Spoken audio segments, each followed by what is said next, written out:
Jesus was walking on the water. Peter sees him and says, "Lord, if it is you, call me out onto the water with you." And he does.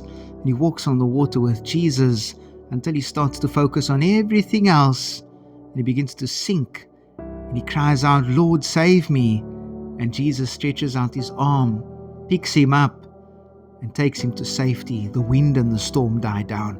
We know this gospel story so beautifully because it is such a powerful one. It's such a beautiful one from Matthew chapter 14 verse 23 to 33. It's my favorite, and there's so many things that we can focus on in this gospel narrative. But in my study of the scriptures and in reading this, I decided to do something crazy. Crazy? Can you call it crazy? I decided to do something which I was meant to do a long time ago. So in my Bible, it basically has a heading which says Jesus is walking on the water. And then at the bottom, it puts in brackets where this reading can be found also. So it can be found in Mark's Gospel and it can be found in John's Gospel as well. And what I did was, I went to go and check it out. And what I found was, they were writing about the same event, but they were writing it differently. They were writing about the same event, but they were writing it differently, from a different perspective. The sound and the tone was different. And we know that as theologians, we read through the scriptures and we understand that they had different target audiences. They were writing from a different perspective. But sometimes it just goes over the head. We think to ourselves, yeah, it's the same reading. It's not. It does change. The event is the same, but the reading itself, in essence, is a little bit different because of the focal point. It's the same storm, it's the same disciples, it's the same Jesus in each and every one of them, but each gospel writer focuses on something different.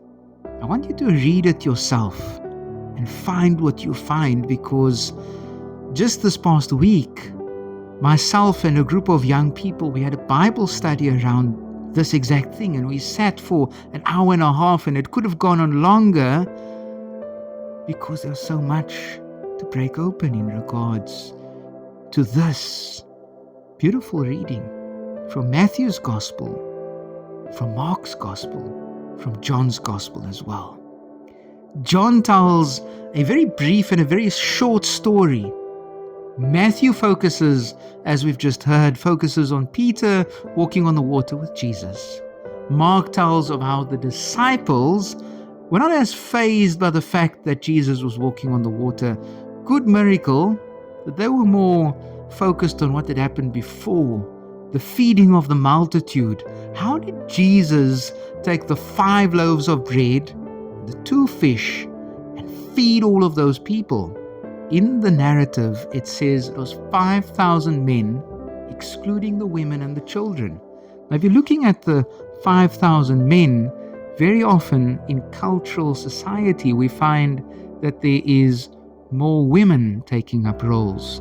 Find in the church as well, in the particular congregation when I find myself, very small community, but there's a majority of women in the church. If you take the women and you tell them on that particular Sunday, I want you to stay at home, the church will maybe have a handful of men who are coming.